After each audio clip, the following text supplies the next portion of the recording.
Para mí es un privilegio de hacer este pequeño trabajo de la grabación para hacer conocer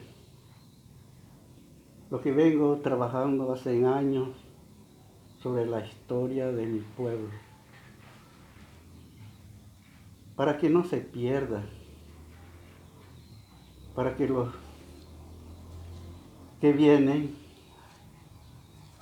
sigan aprendiendo y que sigan pues meditando en lo que somos los cabineños,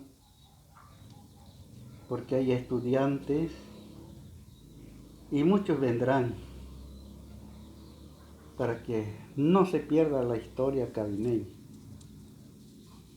porque es así para que pueda existir la historia, no sé hasta cuándo. Esa es la idea.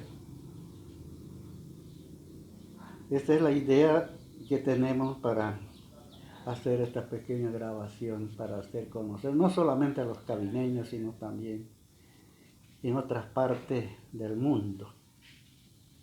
Eso es lo que vamos a hacer en este momento. Mi nombre es Alfredo Tabo Amapo, soy cabineño. Nací en Misión Cabina el 25 de julio de 1936. Mi padre fue Francisco Tabo Yarari, cabineño. Mi madre, Eudosia Amapo Dumay, Tacana. Entonces hace varios años que estoy trabajando en recuperación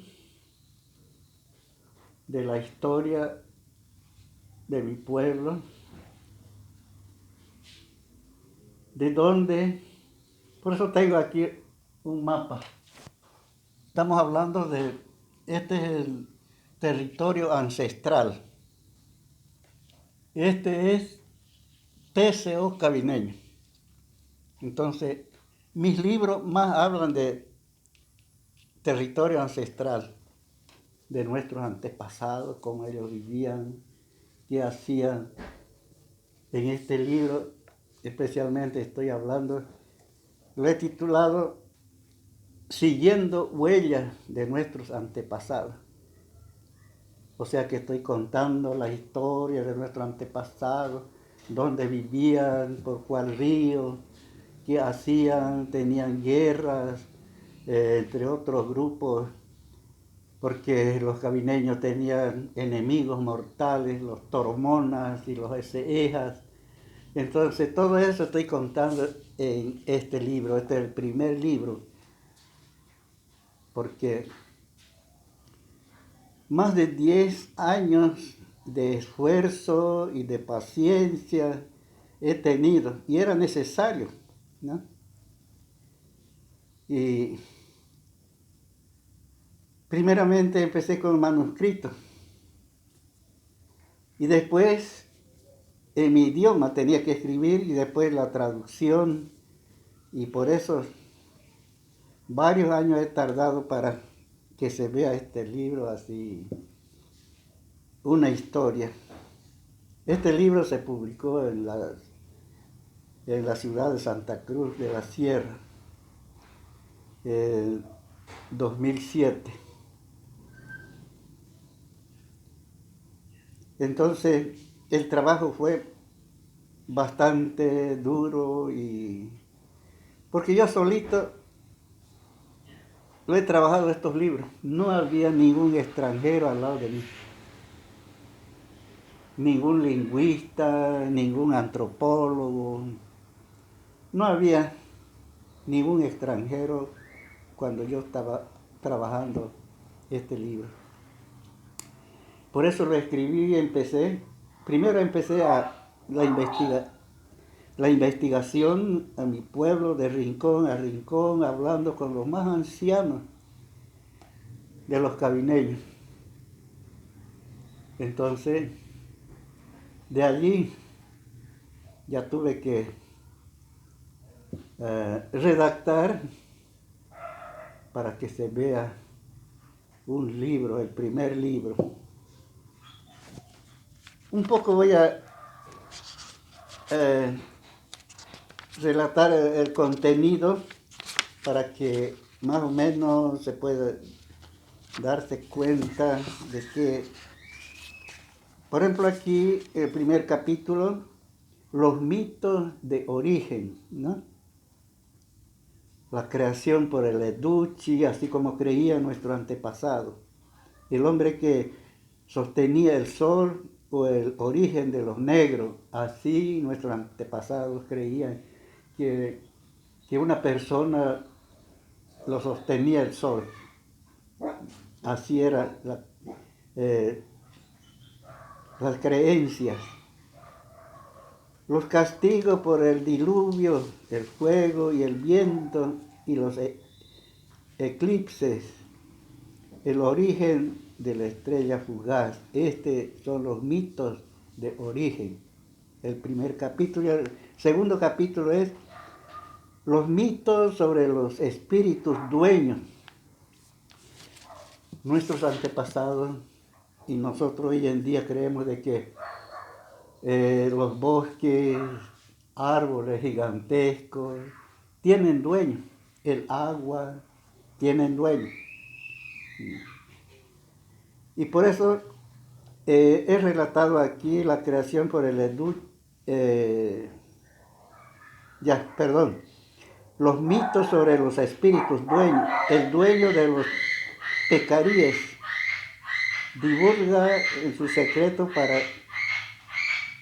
cacerías acerca de los, bueno, nosotros lo conocemos por pecaríes, son los chanchos de tropas, ¿no? Y las antas, todos ellos tienen dueños. Por eso nuestros ancestros, antes de ir a cazar, ellos tenían que pedir a los dueños. El cazador desafortunado y su amigo Tatú. Y el tercer capítulo, los relatos de guerra, la venganza después de un ataque por los toromonas.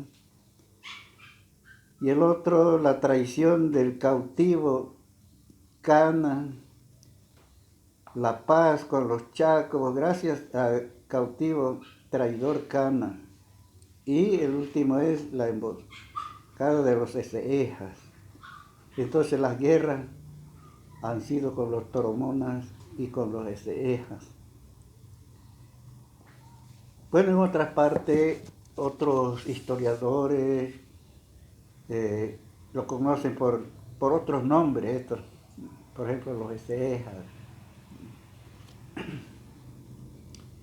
Entonces así, y el cuarto capítulo, nuestra vida en aquellos tiempos, el territorio cabineño y su uso, cómo usábamos nuestro territorio. En aquel tiempo,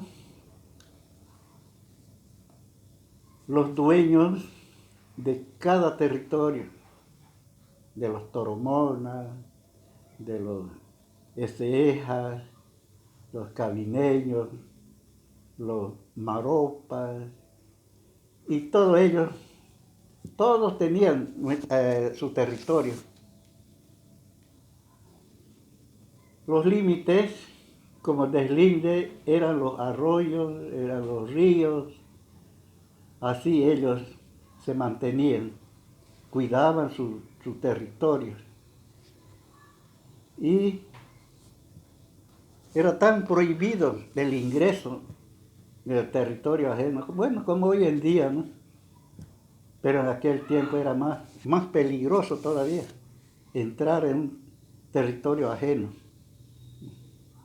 Entonces, el territorio cabineño y su uso y nuestra vida material, qué hacíamos, qué trabajábamos, qué trabajaban nuestros ancestros, en ese tiempo no tenían herramientas, no tenían. Solamente tenían unas hachas de piedra, pero pues para tumbar un árbol no se podía tumbar con hacha de piedra.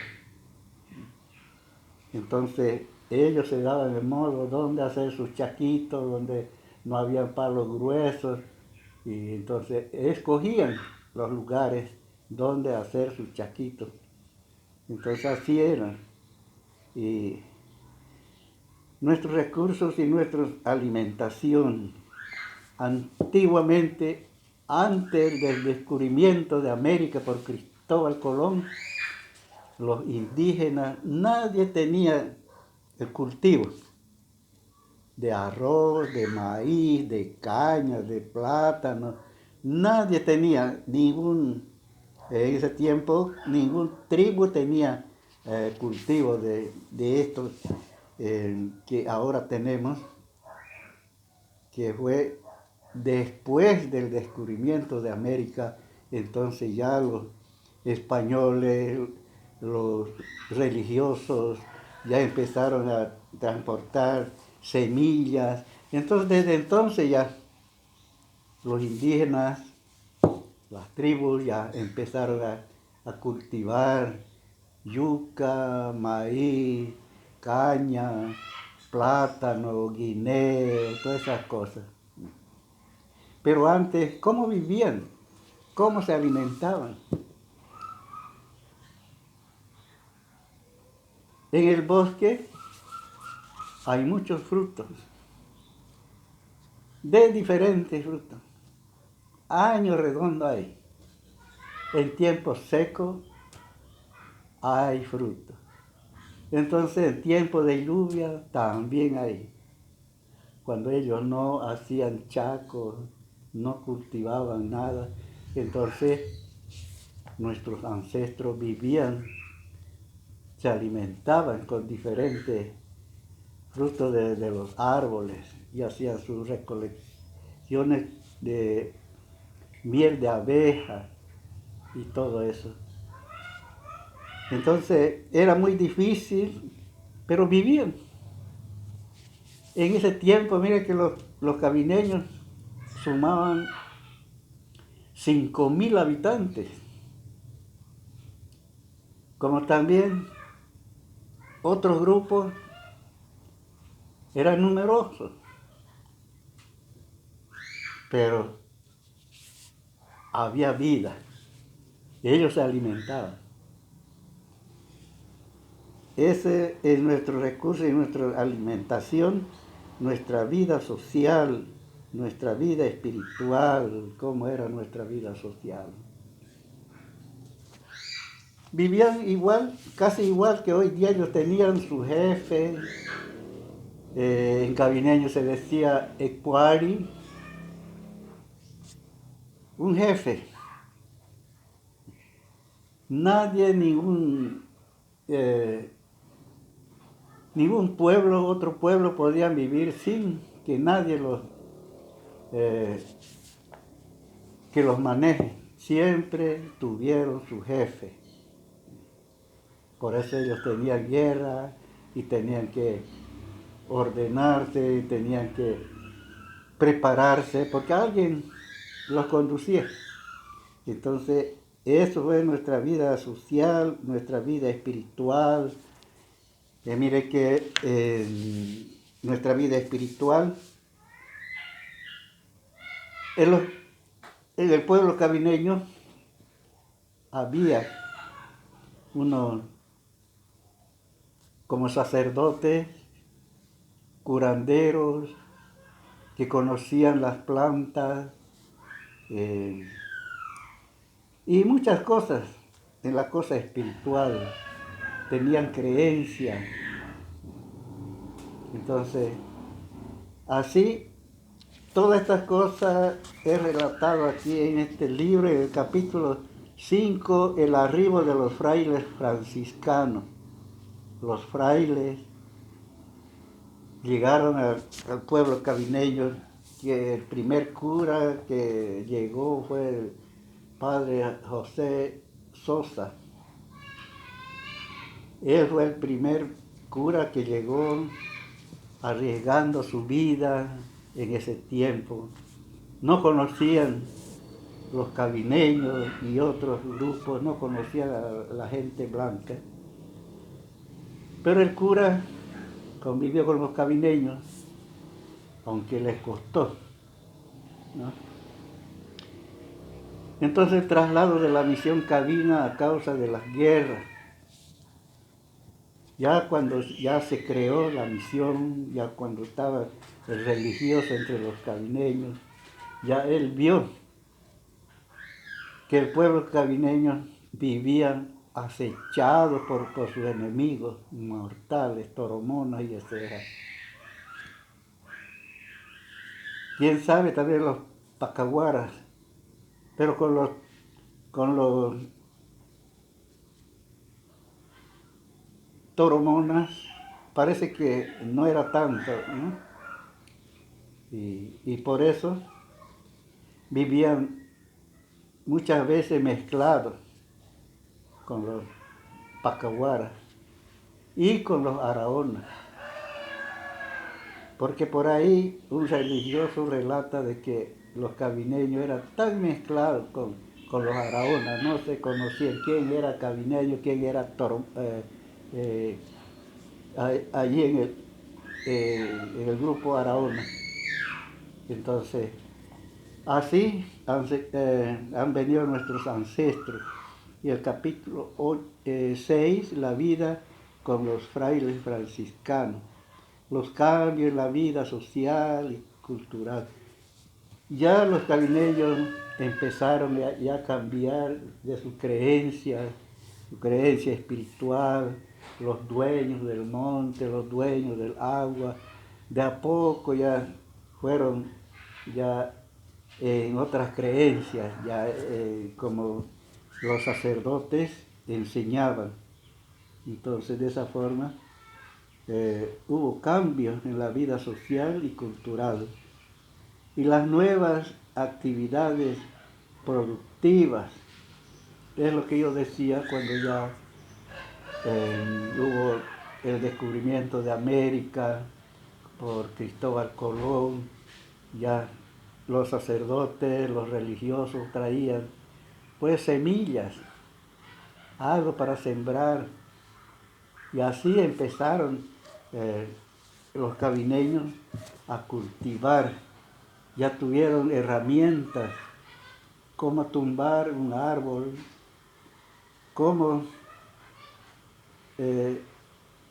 rozar el monte. Entonces empezaron a sembrar y a cultivar, ¿no? Y los problemas con los frailes, también tuvieron problemas, porque algunos no los querían mirar a los sacerdotes. Se iban al bosque todo el día, en fin, para no mirar al sacerdote. Entonces así pasaban los años, mientras que el religioso también con ellos, con los cabineños, y así fueron consintiendo esta religión de los franciscanos.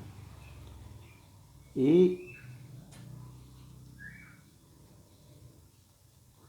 los evangélicos entre nosotros, el trabajo del Instituto Lingüístico de Verano. Esta institución llegó a Bolivia para trabajar con todos los pueblos étnicos. Entonces ellos nos trajeron ya la Biblia, cuando ya más se alejaron ya los cabineños de su creencia y de su cultura ancestral, en la vida espiritual. En la vida espiritual. Entonces más tiempo y más años con los religiosos. Y la llegada Orden Marignor, la esperanza y la decepción. Ya, desde 1942, entonces ya yo conocí, ya yo tenía más conocimiento cuando llegaron los del Orden Marignor. Nuestros padres pensaron que iba a mejorar la situación con la Orden Marignor. Sin embargo, siguió el abuso, porque los que no obedecían tenían que ser azotados. Los que no cumplían con su trabajo tenían que ser azotados. Entonces, esa fue la decepción de los cabineños. Ellos pensaron porque eran predicadores del Evangelio, ellos pensaron que todo iba a calmar, que iba a pasar, que más. Ellos pensaban que la Orden Marignor iban a tener más amor hacia los indígenas, pero sin embargo siguió este abuso hasta que hubo revolución. Cuando toma el poder Víctor Paz Estenssoro, hasta ahí llegó el abuso de los curas, tanto los franciscanos y la Orden Marignor. Entonces así hemos venido pasando, ya yo tenía más conocimiento, ya desde los 6, 7, 8 años, ya yo tenía más conocimiento, entonces ya con los sacerdotes, con los religiosos. Y la tercera parte, el abandono a nuestra suerte. Hemos tenido bastantes problemas y luchas. La negociación de nuestro ganado. Ya teníamos ganado, ya teníamos 2 estancias, ya había 2,000 cabezas de ganado. Y todo, para nada, ni era de nosotros. Pensábamos que era de nosotros, porque todo esto ya yo escuchaba ya. Y progreso y desarrollo del pueblo. Y el pueblo tenía sus 70 cabezas de ganado ahí en la misión, mientras que había 2 estancias con 1,000 cabezas de ganado en cada estancia, y en la misión misma había 70 cabezas de ganado y los animales caballar. Entonces había todo eso. Y los cabineños pensaban que era de los cabineños, mientras que cuando arribaba el monseñor decía: animales, todo lo que hay aquí es suyo, es de los cabineños. Pero cuando llega el momento de devolver el territorio al Estado, ya no fue así. Y por eso ya hemos pasado tantos años, mientras que no éramos dueños de nuestras tierras. Entonces así estoy contando aquí en este libro. Y el eco de las voces olvidadas, este tiene más volumen. Aquí hay muchas cosas, casi similar, pero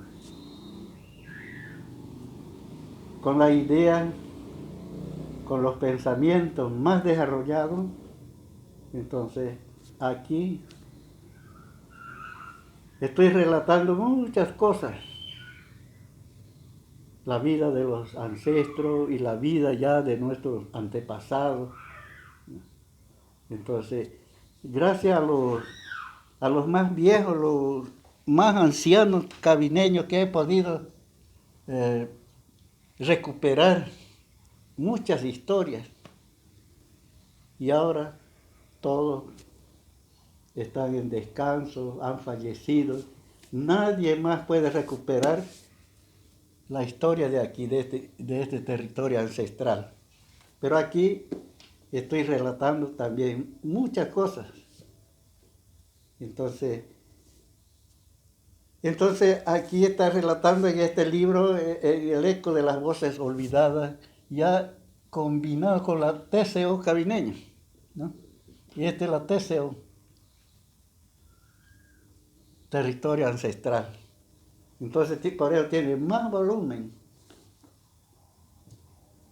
Y estoy relatando cómo los sacerdotes, los antropólogos en ese tiempo,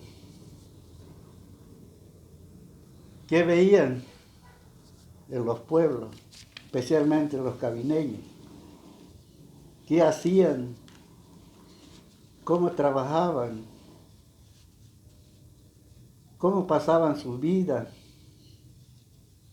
qué comían, qué carne comían.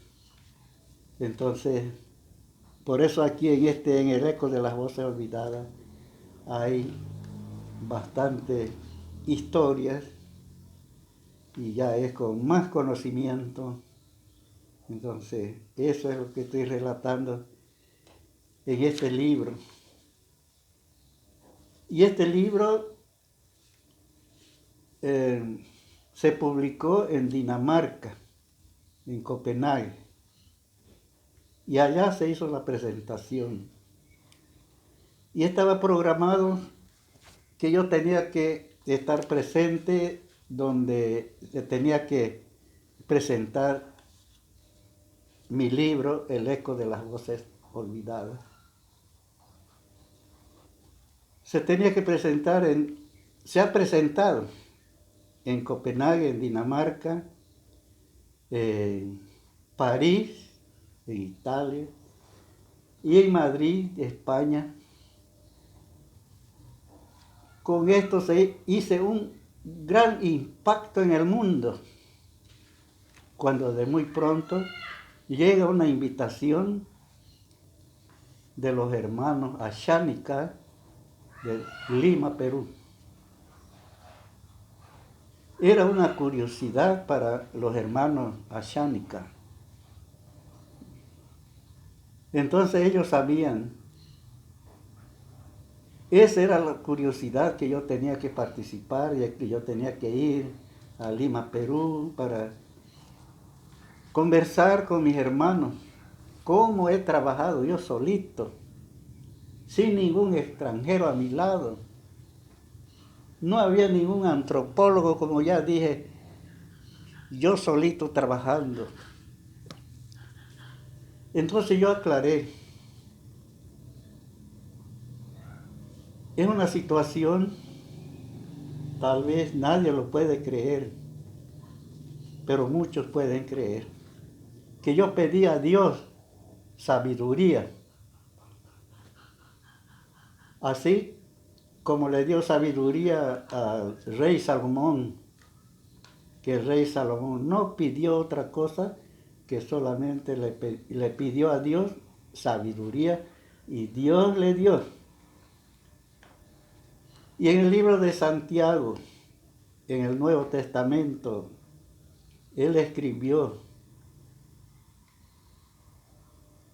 si a alguno le falta sabiduría, pídala a Dios. Con estas palabras yo creí y yo pedí a Dios sabiduría. Entonces, por eso es que no tengo ningún cartón de egreso, es porque Dios me dio sabiduría. Pero continué trabajando, porque yo me di cuenta que mi pueblo debía de tener historias escritas, plasmadas ya en el libro, de lo que antes no tenían. Y esa era mi preocupación, que mi pueblo tenía que tener un libro plasmado para que los venideros, los niños que están estudiando puedan conocer su pueblo, de dónde somos, quiénes somos, porque la historia está diciendo de dónde somos, quiénes somos, dónde estamos de ida. Pero lastimosamente, no solamente en el pueblo cabineño, sino que otros pueblos ya somos reconocidos como nación por el Estado. Entonces, ya casi estamos marchando hacia distinción de nuestro idioma. Ya se está por perder porque los niños, los jóvenes ya no hablan el idioma. Solamente los ya ancianos, los de tercera edad, solamente nosotros seguimos hablando nuestro idioma. Parece que se va a extinguir nomás. Ese es el peligro. Mientras que mi preocupación era, pues haya libros para mi pueblo. Y aquí, en este libro, lo he llamado Baqueti. En cabineño, en el idioma cabineño es Baqueti, es recordación, es reminiscencia. Porque muchos, para el aniversario o para otras fiestas, venían y me preguntaban cómo se vestían nuestros ancestros, si tenían música, si tenían canciones. Entonces, de ver la preocupación de algunos maestros bilingües,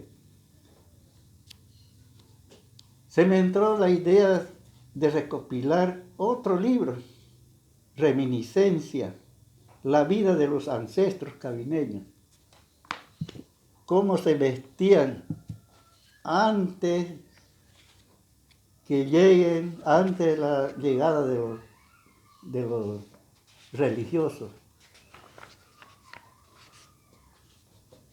Y esa fue mi idea, mi preocupación, para que pues puedan. Ya yo tenía informaciones, así se vestían. No tanto así, eran bien desnudos. Dice que las mujeres llevaban apenas un taparrabo, mientras que los hombres no llevaban nada. Entonces, para que los niños vean, claro, será pues vergonzoso, pero así cualquier grupo indígena, así hemos venido, así han venido nuestros ancestros. Antes, cuando no había algodón, porque el algodón llegó, la semilla, después del descubrimiento de América por Cristóbal Colón. Recién empezaron cómo trabajar, por lo menos hacer un vestido o ropa para los hombres. Así empezó.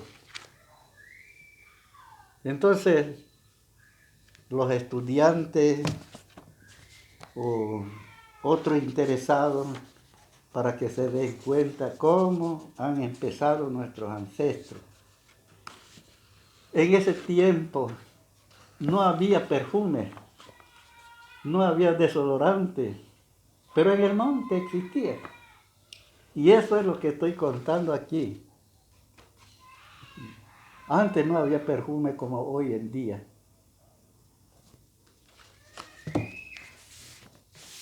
Había una flor muy fraganciosa. Yo como la vi a mi madre para un aniversario del pueblo, como ella se conseguía esa flor, se llama cillaya.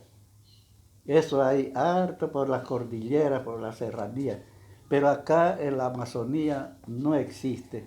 Pero hay algunas plantas que los ancestros han traído para sembrar, porque era una planta con su flor muy fraganciosa.